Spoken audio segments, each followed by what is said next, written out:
अहम खबर शामिल करें। आपको बताएं, कौमी असम्बली की कायमा कमेटी दाखिला का इजलास। तमाम मेंबरान की बिजली चोरी पर पुलिस को इख्तियार देने की मुखालफत। 1.8 ट्रिलियन की रिकवरी करनी है जो नहीं हुई।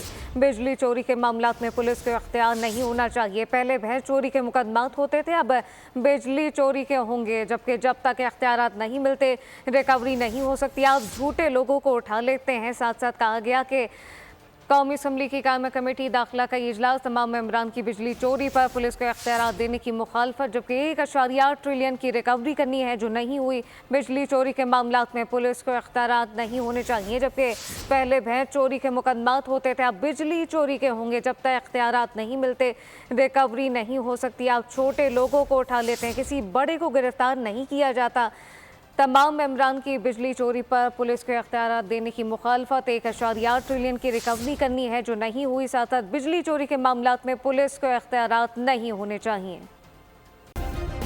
सब्सक्राइब करें और बेल दबाएं ताकि कोई खबर रह न जाए।